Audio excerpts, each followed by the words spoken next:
Donc, au cours de cette séance, on va enchaîner sur l'altération chimique et on va aborder la deuxième et la troisième étape donc, du cycle sédimentaire, à savoir donc l'érosion et le transport. L'habilité des minéraux à l'altération se fait dans le même ordre dans lequel ils se sont formés dans le magma. Autrement dit, les minéraux qui cristallisent donc en premier, c'est-à-dire à de grandes températures, telles que l'olivine, sont les moins stables, donc ils s'altèrent plus vite, alors que ceux qui cristallisent en dernier, c'est-à-dire à des basses températures, tels que le quartz et la muscovite, sont les plus stables. Donc la série de Bowen nous donne l'ordre de cristallisation des minéraux dans le magma. Il y a d'abord les olivines qui cristallisent à de grandes températures, suivies des pyroxènes, puis des amphiboles, puis les biotites et enfin donc les quartz et les muscovites. Et de l'autre côté, nous avons les plagioclases donc calciques qui cristallisent à des températures élevées, alors que les plagioclases sodiques cristallisent à des températures basses. Ainsi donc, les minéraux qui cristallisent à des températures basses, le quartz, muscovite, sont donc des minéraux qui résistent à l'altération. L'altération est contrôlée par le climat via deux paramètres. D'abord la température qui agit sur la vitesse des réactions chimiques, sachant que la vitesse des réactions chimiques, elle augmente donc avec la température et il y aura par conséquent une zonalité de l'altération chimique. Le climat agit aussi par l'humidité puisque beaucoup de réactions nécessitent la présence d'eau. Ainsi, l'altération chimique, elle est lente, sans être absente, dans deux zones du globe. Dans les zones périglaciaires, car la température donc, est faible, et l'eau se trouve donc généralement donc, à l'état solide pendant donc, plusieurs mois de l'année, et dans les déserts où il y a donc un déficit d'humidité, c'est-à-dire une carence d'eau. Par contre, dans la zone intertropicale, l'altération chimique, elle est très développée, elle est très intense, car donc les processus disposent à la fois donc de la chaleur et de l'eau en abondance pratiquement durant toute l'année. Donc ce schéma récapitule le contrôle climatique de l'altération. En rouge, c'est la courbe de température. Vous voyez que la température elle est élevée au niveau des déserts et dans la zone tropicale. Elle est donc modérée dans la zone tempérée et elle est très faible dans la zone arctique. Pour les précipitations, elles sont en bleu, elles sont abondantes au niveau de la zone tropicale, modérées dans la zone tempérée et quasi donc absentes dans les déserts et dans la zone arctique. Ainsi donc, l'altération chimique, elle est très importante sous climat tropical. À partir d'une roche saine, elle peut développer donc une roche altérée physiquement, une couche d'argile, donc la kaolinite, et le développement des latérites. Alors que l'altération chimique, elle est modérée dans des zones tempérées. Ainsi donc, sous deux climats différents, une même roche peut évoluer de façon donc très différente et le profil d'altération donc peut être donc très développé selon les cas.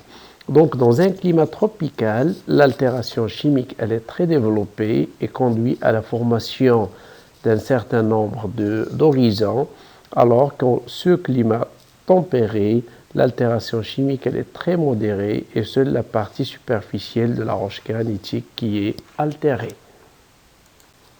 Ainsi, sous climat tropical humide, l'altération d'une roche granitique, elle est surtout chimique. Elle est très développée et elle aboutit au profil d'altération suivant qui comprend donc une roche saine en bas, puis une roche altérée sous forme d'arène à boules, donc des boules de granit noyées dans un produit d'altération, puis le développement d'un horizon argileux suivi donc d'une cuirasse latéritique, donc une roche rouge ou brune riche en fer, Et enfin, donc, un sol avec une partie donc, ou un horizon humifère vers le sommet, donc un horizon riche en matière organique. Sous climat tempéré, l'altération chimique elle est peu développée. On a donc à partir d'une roche saine, on a une arène en boule, puis une zone d'accumulation couverte par un horizon humifère riche en matière organique. Maintenant, on va aborder la deuxième et la troisième étape du cycle sédimentaire. La deuxième étape du cycle sédimentaire, c'est l'érosion. Parfois, donc, elle peut être la première, donc elle agit directement sur les roches-mères. L'érosion, en fait, c'est la dénudation des roches-mères par évacuation des produits de l'altération. Donc, l'érosion, c'est l'ensemble des phénomènes externes qui, à la surface du sol ou à faible profondeur, va enlever toute une partie des terrains existants et en modifiant bien évidemment le relief. Il s'agit donc par conséquent d'un processus de dégradation et de transformation du relief. Donc l'érosion agit principalement par le vent, l'eau, surtout l'eau de ruissellement des cours d'eau, l'eau de mer, et les glaciers. Son importance dépend de plusieurs facteurs tels que la taille du matériel initial, l'intensité de l'agent d'érosion, la topographie ou bien le relief et la présence ou non d'un couvert végétal dense qui peut atténuer l'érosion. On commence tout de suite par l'érosion éolienne. C'est l'érosion donc par le vent. Elle est dominante dans les milieux désertiques. Elle est d'autant plus efficace que les obstacles sont inexistants, donc l'absence des obstacles, et que le vent est puissant, régulier, c'est-à-dire il garde toujours la même direction et chargé de poussière. Donc le vent, il peut mobiliser les particules de différentes manières, soit par traction et ou roulement sur le fond, soit par saltation, toujours en gardant un contact avec le fond, soit donc en suspension dans l'air, c'est-à-dire dans la masse de l'air. Donc l'érosion éolienne peut agir par déflation, c'est-à-dire l'entraînement et l'enlèvement des particules libres des formations friables et meubles par le vent. Donc au fur et à mesure que le vent souffle, il va entraîner les particules fines, seuls donc restent les cailloux, donnant ainsi donc un sol caillouteux qu'on appelle pavement de désert. L'érosion peut agir aussi par abrasion. C'est en fait l'érosion des roches par l'action d'un vent chargé de particules. Ainsi, si la roche est composée d'une alternance de lis tendres et de lis durs, on assiste à une érosion différentielle qui va conduire à la formation d'une structure qu'on appelle les roches en champignons. L'érosion éolienne peut agir aussi par corrosion. C'est une érosion donc des roches par l'action des vents toujours.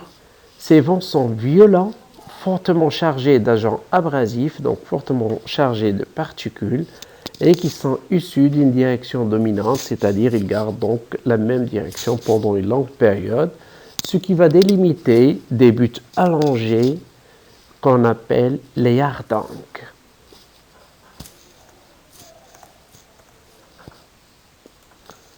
L'érosion hydrique ou bien l'érosion par eau peut agir donc par ruissellement. Ce phénomène, il se déclenche lorsque les précipitations dépassent donc la capacité d'infiltration du terrain. Donc l'eau qui n'arrive pas à s'infiltrer dans le sol, il va se déplacer en surface de manière non chenalisée, produisant donc une érosion. Ainsi donc, l'eau de ruissellement va creuser les sols et va permettre de modeler le paysage. Ces effets sont particulièrement marqués dans les régions arides et semi-arides, là où on n'a pas de végétation. Donc deux cas peuvent se présenter. Si le ruissellement il est concentré, donc il va creuser profondément, il va donner donc des ravins et ce type d'érosion est observé surtout dans les régions semi-arides et il va conduire à ce qu'on appelle les badlands. Les badlands en fait ce sont des paysages ruiniformes, c'est-à-dire complètement ruinés par le phénomène de ravinement causé par le ruissellement des eaux. Ce phénomène se produit généralement dans les terrains marneux ou argileux. L'érosion hydrique peut aussi conduire à la formation de ce qu'on appelle les cheminées de fées ou bien les demoiselles coiffées.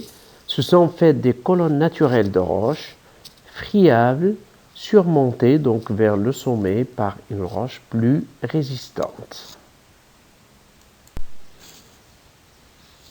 Dans le cas des roches carbonatées, l'érosion hydrique associée à l'altération peut conduire donc à la formation de cavités qu'on appelle les karstes.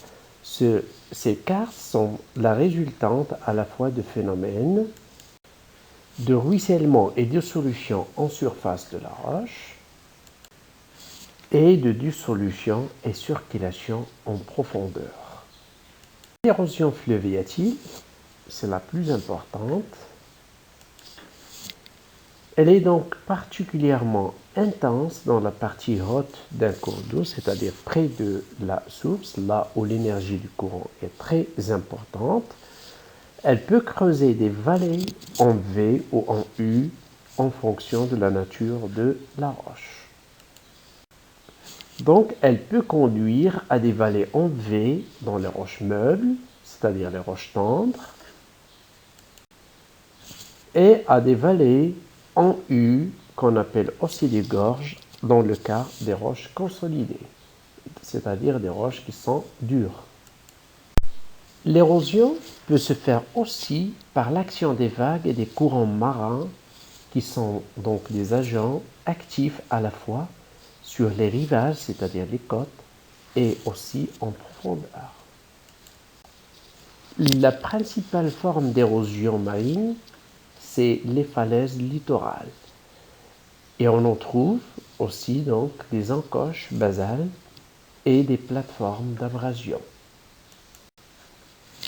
Dans le cas d'une falaise composée de roches dures, l'action mécanique répétée des chocs provoqués donc par les vagues va conduire donc d'abord à la formation d'une encoche basale, c'est-à-dire une cavité à la base de la falaise.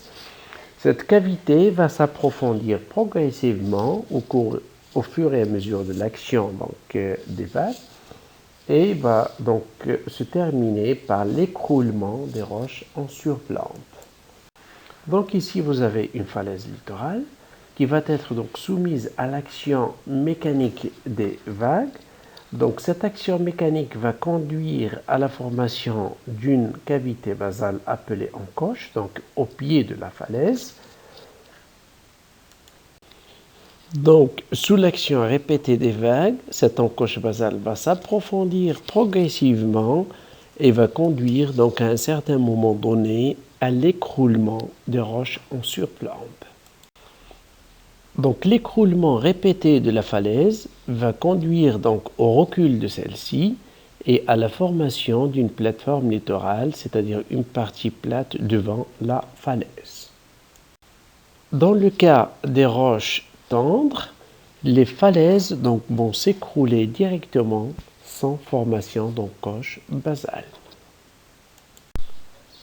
L'érosion marine peut agir aussi sur les côtes meubles.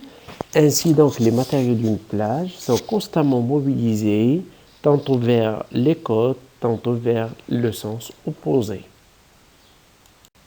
L'érosion marine peut aussi donc se produire donc en profondeur dans le cas des courants qui peuvent déplacer des matériaux et creuser des chenaux. L'érosion glaciaire, donc c'est l'érosion par la glace. Donc le glacier, il va glisser sous son propre poids de l'amont vers l'aval. et va entraîner donc une altération mécanique et une érosion du socle rocheux. Il va arracher des blocs, des bords ou bien du fond du substratum rocheux et il va les enlever. Le glacier, il peut arracher donc et enlever des blocs rocheux de différentes tailles. Vous avez ici donc un bloc de grande taille qui a été arraché du substratum par le glacier. Donc l'érosion glaciaire conduit à la formation de roches montonnées présentant donc des stries, témoins donc du déplacement du glacier et présentant aussi des abrupts qui correspondent donc à l'arrachement et l'enlèvement des blocs. À grande échelle, donc l'érosion glaciaire conduit à la formation de vallées en U, qu'on appelle aussi en H, caractéristiques de ce type d'érosion.